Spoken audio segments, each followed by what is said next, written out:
রাজশাহী কলেজে প্রথমবারের মতো আসলাম। রাজশাহী কলেজে এসে ঢুকে আমি পুলকিত হয়েছি। আমি বাংলাদেশে অনেক ক্যাম্পাসে গিয়েছি, অনেক বিশ্ববিদ্যালয় গিয়েছি, কলেজে গিয়েছি, কিন্তু এত গুছানো, এত পরিচ্ছন্ন এবং এত অ্যাস্থেটিক একটা বিশ্ববিদ্যালয় কলেজ আমি আর কোথায় দেখিনি। তো সে কারণে আমি রাজশাহী বিশ্ববিদ্যালয়ের শিক্ষার্থী, রাজশাহী কলেজের শিক্ষার্থী, রাজশাহী কলেজের শিক্ষার্থী ভাই এবং বোনরা এবং প্রশাসন সবাইকে আন্তরিক ধন্যবাদ জানাচ্ছি। এবং রাজশাহী কলেজের এটা শুধু দেখতে সুন্দর না, খুবই পরিচ্ছন্ন। আমরা এমন একটা বাংলাদেশ চাই এবং বাংলাদেশের এক্সাম্পলটা আমরা এই রাজশাহী কলেজের মধ্যে দেখতে পাই। আমি এখানে ঢুকে আমার কাছে মনে হচ্ছে আমি বাইরের কোনো কলেজে অথবা বিশ্ববিদ্যালয়ে চলে আসছি।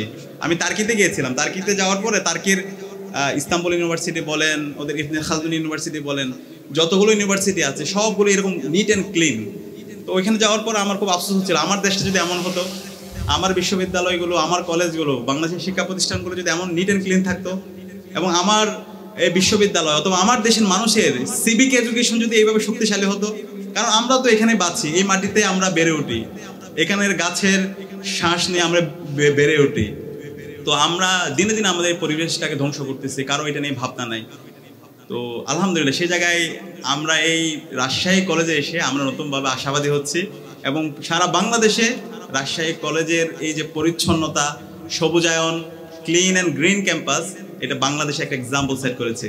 আমি আপনাদেরকে করতালির মাধ্যমে সবাইকে ধন্যবাদ জানাচ্ছি এবং আমি আশা রাখবো এই নিট অ্যান্ড ক্লিন যে পরিবেশ সেটা আপনারা ধরে রাখবেন এবং আপনাদের ক্যাম্পাসের যে সুন্দর অ্যাস্থেটিক যে ভিউ সেটাকে আপনারা ধরে রাখবেন। এবং একই সাথে আমি ভাবছিলাম এত সুন্দর কেন, তাহলে এই যে পরিবেশ দ্বারা যে মানুষ প্রভাবিত হয়, যে যে পরিবেশে বেড়ে ওঠে ওই পরিবেশ দ্বারা সে প্রভাবিত হয়।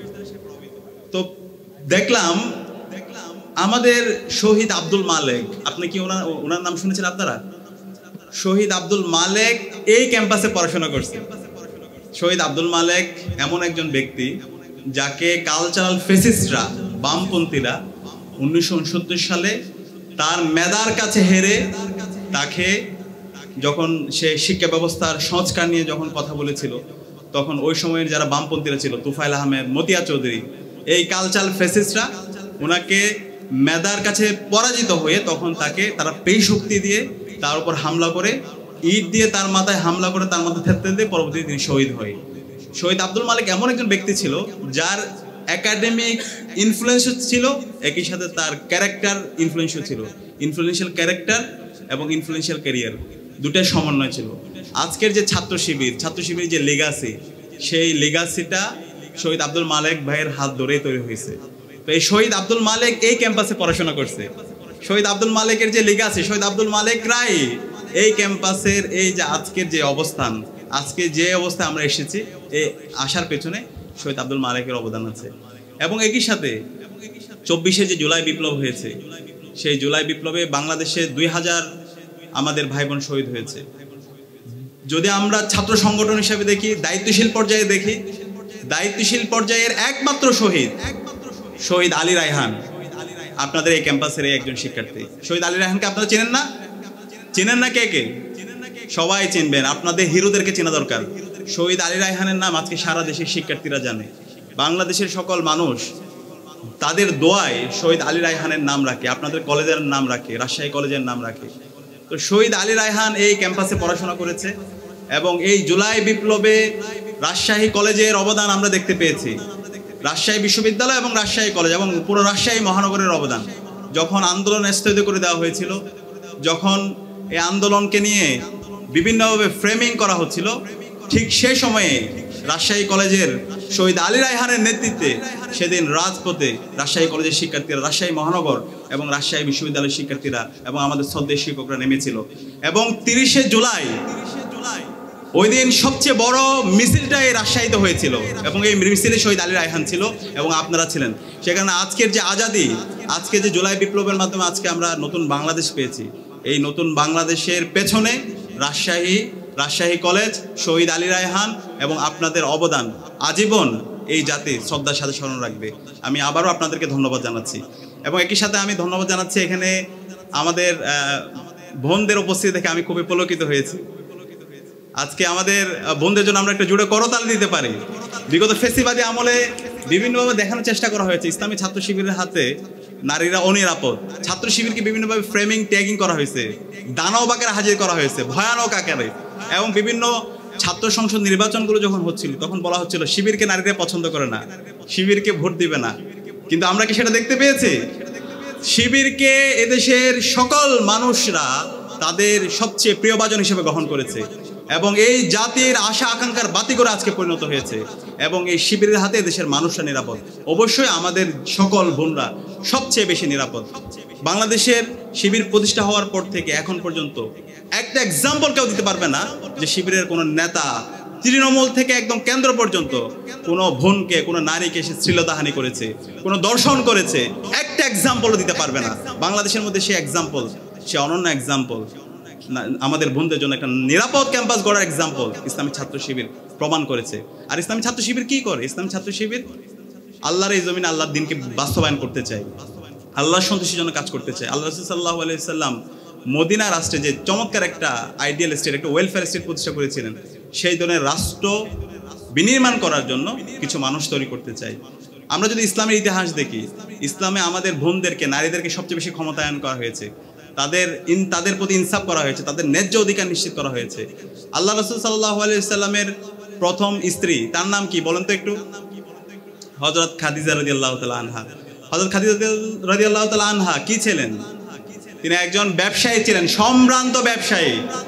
আমরা অনেক ক্ষেত্রে দেখাই আমাদের নারীরা না বের হইতে পারবে না, তারা কিছু করতে পারবে না। কিন্তু দেখেন আল্লাহ রাসূল সাল্লাল্লাহু আলাইহি সাল্লাম যখন তার উপর ওহী নাজিল হয়, ওহী নাজিল হওয়ার পর যখন তিনি সবচেয়ে বেশি আতঙ্কিত অবস্থায় ছিলেন, সবচেয়ে বেশি কষ্টে ছিলেন, ঠিক সেই সময়ে তার পাশে সবচেয়ে বেশি যে মানুষটা ছিলেন, তাকে সাহস জুগিয়েছেন, তাকে সার্বিকভাবে সহযোগিতা করেছেন, তার নাম হলো হযরত খাদিজা রাদিয়াল্লাহু তাআলা আনহা।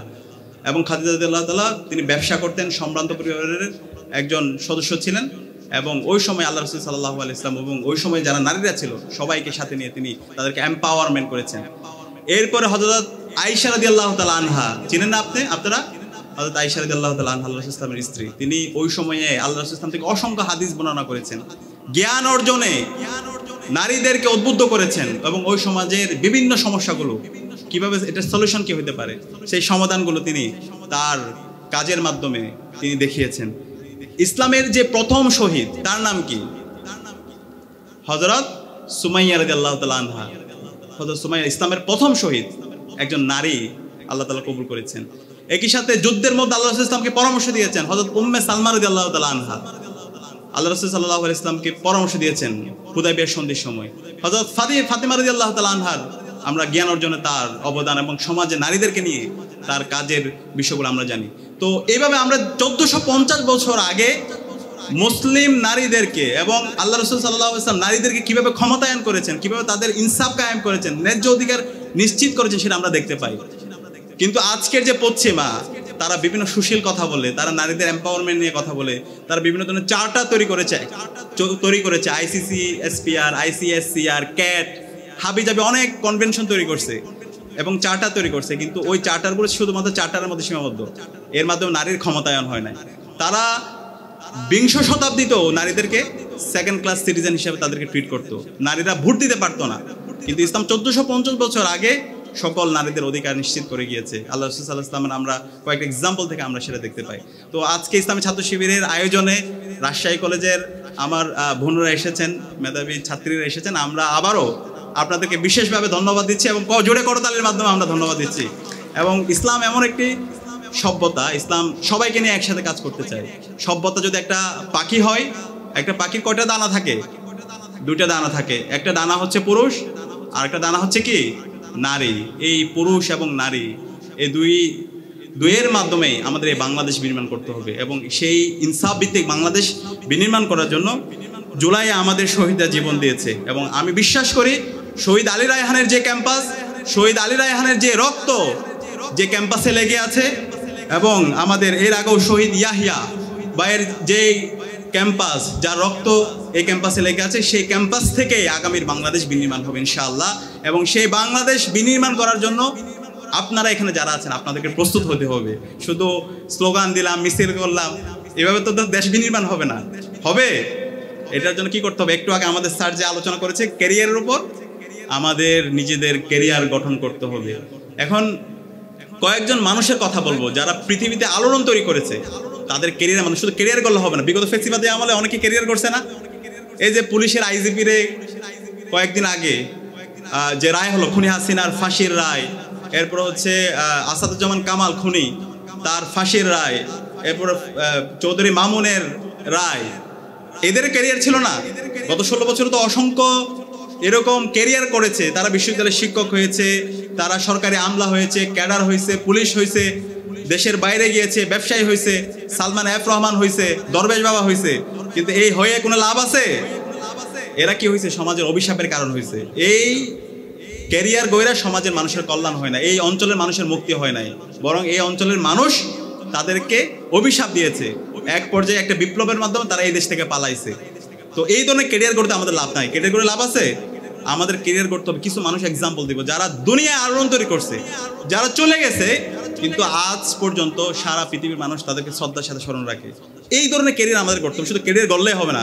অনেক ক্ষেত্রে আমরা ওয়াজ শুনি, ক্যারিয়ার গড়ো, এটা হও, এটা হও, ডাক্তার হও, ইঞ্জিনিয়ার হও, প্রফেসর হও, বিশ্ববিদ্যালয়ের শিক্ষক হও, ব্যবসায়ী হও, আমলা হও, কিন্তু এগুলো যদি আমাদের মূল পারপাস ঠিক না থাকে তাহলে এগুলো হয়ে কোনো লাভ নাই। এই হয়ে আপনার এই অঞ্চলের মানুষের কোনো লাভ হবে না। তো কয়েকজন মানুষের এক্সাম্পল দিই যারা সারা পৃথিবীতে এক্সাম্পল সেট করছে। এর মধ্যে একজন হচ্ছেন নাজিমউদ্দিন এরবাকান। আপনারা কি ওনাকে চিনেন? নাজিমউদ্দিন এরবাকান সম্পর্কে আপনারা একটু পড়বেন, ওনার একটা বই আছে বিখ্যাত, দাওয়াম। আচ্ছা, নাজিমউদ্দিন এরবাকান তিনি একজন একাডেমিশিয়ান ছিল, পড়াশোনা করেছেন তুরস্কের। আপনারা জানেন তুরস্কে দীর্ঘদিন ধরে খেলাফত ছিল, এরপর খেলাফতের পতন হয়, এরপরে এখানে হার্ড সেকুলারিজম চালু হয় মুস্তাফা কামাল আতাতুর্কের নেতৃত্বে। ওনাকে কিন্তু চেনেন। সে আসার পর সে আজান নিষিদ্ধ করে দেয়, নামাজ নিষিদ্ধ করে দেয়, মুসলমানরা kind of second class citizenship হয়ে যায়। যেখানে আগে মুসলমানরা টার্কি থেকে, তুরস্ক থেকে সারা বিশ্ব নেতৃত্ব দিয়েছে তাদের সালতানাতের মাধ্যমে, এই মুস্তাফা কামাল আতাতুর্ক আসার পরে সেখানে সব কিছুকে নিষিদ্ধ করে দেয়, হার্ড সেকুলারিজম চালু করে। ওই জায়গায় নাজিমউদ্দিন এরবাকান তিনি তার মেধা, তার যোগ্যতা, তার এক্সেলেন্সের মাধ্যমে তিনি ওই সময়ে ওই সমাজে নেতৃত্ব দিয়েছিল। নাজিমউদ্দিন এরবাকান তিনি তুরস্কের মিডল ইস্ট ইউনিভার্সিটিতে পড়াশোনা করেছে। মিডল ইস্ট ইউনিভার্সিটি এমন একটা ইউনিভার্সিটি যেখানে ওই সময়ে ইসলামের কথা বললে তাকে বহিষ্কার করে দেওয়া হতো, এই ধরনের অবস্থা ছিল। পরবর্তীতে তিনি তার কাজের মাধ্যমে, তার মেধার মাধ্যমে, তার সততা এবং দক্ষতার মাধ্যমে তিনি সবার মন জয় করে নিয়েছিল। এবং তিনি 1974 সাল থেকে শুরু করে 1978 সালের মধ্যে এমন এমন কিছু কাজ নিয়ে আসছে, এমন এমন কিছু আবিষ্কার নিয়ে আসছে, এমন এমন কিছু তিনি বিমানের ইনস্ট্রুমেন্ট নিয়ে আসছে তৈরি করার জন্য, যেটা সারা পৃথিবীতে আলোড়ন তৈরি করে দিয়েছিল। এবং আজকের যে তুরস্কের রাষ্ট্রের ডেভেলপমেন্ট, আজকের যে এরদোয়ান দেখতে পান না তুরস্কের প্রেসিডেন্ট, এই এরদোয়ান নাজিমউদ্দিন এরবাকান তৈরি করছে। আজকের যে তুরস্ক রাষ্ট্রের যে ডেভেলপ, সারা বিশ্বব্যাপী তারা নেতৃত্ব দিচ্ছে। আজকে যে ওয়েস্টের সাথে তারা ফাইট করছে, ইউরোপের সাথে তারা ফাইট করছে, সায়েন্স, টেকনোলজি, ইনোভেশন, ক্রিয়েশন তারা নেতৃত্ব দিচ্ছে। এবং আজকের যে তুরস্কের যে পার্টিগুলো দেখতে পান, আক পার্টি, সাদাত পার্টি, যতগুলো পার্টি আছে, রেফা পার্টি, এই সব কিছু নাজিমউদ্দিন এরবাকানের হাত ধরে তৈরি হয়েছে। তো দেখেন, একজন এরবাকান, সে তার পড়াশোনাও করেছে, তার নেশনের জন্য ভূমিকা রেখেছে, তার নেশনের জন্য এমন এমন সে আবিষ্কার নিয়ে এসেছে যেটার উপর ভিত্তি করে আজকের যে তুরস্কের সায়েন্স, টেকনোলজি, আজকের যে তুরস্কের সামরিক যে ইনস্ট্রুমেন্টগুলো আছে সেগুলোতে তারা যে ফ্লারিশ করেছে সেটা নাজিমউদ্দিন এরবাকানের হাত ধরে। আজকে যে তুরস্কের অর্থনীতি তারা ডেভেলপ করেছে সেটা নাজিমউদ্দিন এরবাকানের হাত ধরে। আজকে যে তুরস্ক সারা বিশ্বব্যাপী নেতৃত্ব দিচ্ছে সেটার হচ্ছে একদম রোডটা নাজিমউদ্দিন এরবাকানের হাত ধরে। এবং আজকের যে তুরস্কের যারা লিডার আছে, ইয়াং লিডার আছে, রাষ্ট্রনায়ক আছে, এই সব কিছু নাজিমউদ্দিন এরবাকানের হাত ধরে। একই সাথে তিনি অসংখ্য চ্যারিটি করেছেন। এখানে আপনারা যদি কেউ তুরস্কে যান দেখতে পাবেন, তারা এই যে তুরস্ক রাষ্ট্রটা টিকে থাকার পিছনে হাজার হাজার প্রতিষ্ঠান আছে, এটাকে বলা হয় মেরকাজ। এই মেরকাজগুলো, এই ইনস্টিটিউশনগুলো মানুষ তৈরি করার কাজ করে। বাংলাদেশের ছাত্র শিবির যে কাজটা করে, ওইখানে এরকম প্রতিষ্ঠানের মাধ্যমে কাজগুলো করে। তারা ওখানে ফান্ডিং করে, স্কলারশিপ করে, তাদেরকে পড়াশোনার ব্যবস্থা করে, ইয়কদেরকে নিয়ে বিভিন্ন ধরনের খেলাধুলা আয়োজন করে, তাদেরকে গ্রোমিং করে, তাদেরকে ক্যারিয়ার গাইডলাইন, এই ধরনের প্রোগ্রামগুলো করে। তো এইভাবে হচ্ছে নাজিমউদ্দিন এরবাকান তুরস্ক রাষ্ট্রের নেশন বিল্ডিংয়ের জন্য কাজ করেছে। আজকে নাজিমউদ্দিন এরবাকান চলে গেছে, কিন্তু পুরো তুরস্ক শ্রদ্ধার সাথে স্মরণ করে। আচ্ছা, এইভাবে আমরা যদি দেখতে পাই ইবনে সিনা, ইবনে সিনাকে তো আপনারা চিনেন, যার হাত ধরে আজকে চিকিৎসা শাস্ত্র ফ্লারিশ করেছে। ইবনে সিনা তিনি শুধুমাত্র একজন চিকিৎসা শাস্ত্রের জনক ছিলেন না, একই সাথে তিনি একজন ফিলোসোফার ছিলেন। তার অসংখ্য বই, লিটারেচার আছে। ইমাম গাজ্জালি ইমাম গাজ্জালির নাম শুনেছেন কে কে? ইহইয়াউল উলুম, এই বইটা একটু পড়ার চেষ্টা করবেন। এই ইমাম আল গাজ্জালি আজ থেকে কত বছর আগে তার লিটারেচারের মাধ্যমে, তার ফিলোসফির মাধ্যমে সারা বিশ্বব্যাপী নেতৃত্ব দিয়েছে। ইমাম হাসানুল বান্না, সাইয়েদ কুতুব, এই অঞ্চলে সাইয়েদ আবুল আলা মওদুদি, এই মানুষগুলো তাদের সাহিত্যের মাধ্যমে, তাদের কাজের মাধ্যমে, তাদের চিন্তার মাধ্যমে সারা বিশ্বব্যাপী তারা তাক লেগে দিয়েছিল। এবং এই বাংলাদেশের যদি একদম শুরু থেকে দেখি, মীর কাশেম আলী, শহীদ মীর কাশেম আলী, যার হাত ধরে ইসলামী ছাত্র শিবির প্রতিষ্ঠিত হয়েছে, এই মানুষটা সারাটা জীবন মানুষ গড়ার কাজ করেছেন। বাংলাদেশের আজকে যতগুলো প্রতিষ্ঠান আছে, এই প্রতিষ্ঠানগুলো শহীদ মীর কাশেম আলী ভাইয়ের হাত ধরে তৈরি হয়েছে। আজকের যে ট্যুরিজম সেক্টর এক্সপ্লোর করা, প্রাইভেট সেক্টর এক্সপ্লোর করা, এই সকল কিছু শহীদ মীর কাশেম আলী ভাইদের অন্যতম তাদের অবদান এই জায়গায় আছে। আজকের যে ইসলামী ব্যাংক, ইবনে সিনা হাসপাতাল থেকে শুরু করে যতগুলো প্রাইভেট প্রতিষ্ঠান দেখতে পান, এই সকল বিষয়গুলো তাদের হাত ধরে তৈরি হয়েছে। তো এতগুলো মানুষের কথা বলার মূল কারণ হচ্ছে আমাদের এরকম এক একজন মীর কাশেম আলী হওয়া দরকার, আমাদের ইমাম হাসানুল বান্দা দরকার, আমাদের ইবনে সিনা দরকার, আমাদের বদিউজ্জামান সাইয়েদ নুরসিদের মতো লোক দরকার, আমাদের নাজিমউদ্দিন এরবাকানদের মতো লোক দরকার। এই ধরনের লোক এই রাজশাহী কলেজের এখানে যারা উপস্থিত আছেন, আপনাদের মধ্য থেকে আমাদেরকে হইতে হবে। আমরা যদি হইতে পারি, তাহলে আমরা বাংলাদেশ থেকে সারা বিশ্বব্যাপী নেতৃত্ব দিতে পারবো ইনশাআল্লাহ। আমি বিশ্বাস করি আমাদের পক্ষে সেটা সম্ভব ইনশাআল্লাহ। রাজশাহী কলেজে যারা শিক্ষার্থীরা আছে, তাদের পক্ষে সেটা সম্ভব ইনশাআল্লাহ। এবং এটার জন্য এখন কি করতে হবে? একদম সিম্পল বিষয়, বি পজিটিভ, মানে মন থেকে বিশ্বাস করতে হবে যে আপনি পারবেন।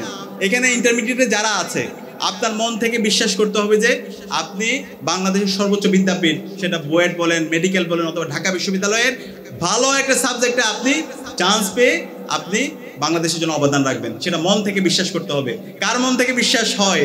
একটু হাত তুলুন তো যারা ইন্টারমিডিয়েটে আছেন। আচ্ছা, ইন্টারমিডিয়েট মনে হয় একটু কম।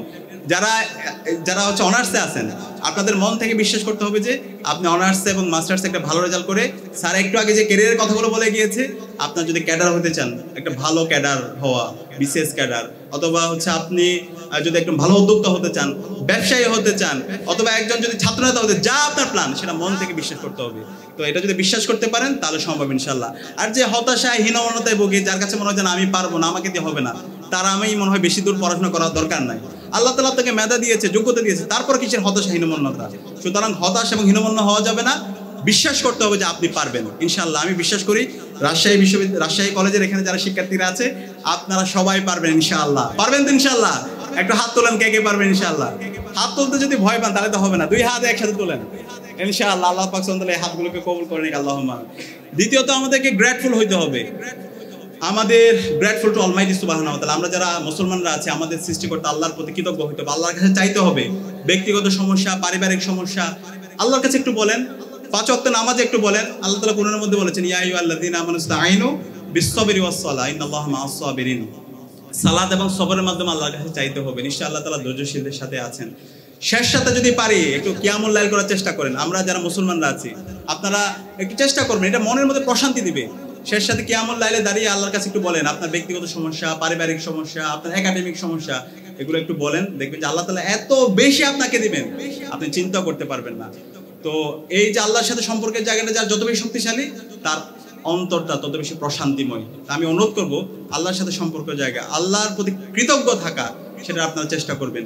অন্যান্য ধর্মাবলম্বী যারা আছেন, আপনাদের যে প্র্যাকটিসগুলো আছে, ধর্মের যে শিক্ষাগুলো আছে, সেগুলো আপনারা চর্চা করার চেষ্টা করবেন। প্রত্যেক ধর্ম ভালোর কথা বলে, প্রত্যেক ধর্ম নৈতিকতার কথা বলে ধর্ম চর্চা করবেন, আপনি প্রশান্তি পাবেন, আপনি মনের মধ্যে সাকিনা পাবেন। স্পিরিচুয়াল একটা হচ্ছে যে প্রশান্তি, সেটা অন্যরকম প্রশান্তি, সেটা টাকা দিয়ে কেনা যায় না। এর পাশাপাশি আমাদের পিতামাতার প্রতি আমাদেরকে কৃতজ্ঞ হইতে হবে। বাবা মায়ের মন থেকে দোয়া আসে এমন কাজ করতে হবে। বাবা মার মন থেকে যদি দোয়া আসে, তাহলে আপনার পৃথিবীতে এমন কেউ নাই যে আপনাকে দমায় রাখতে পারবে।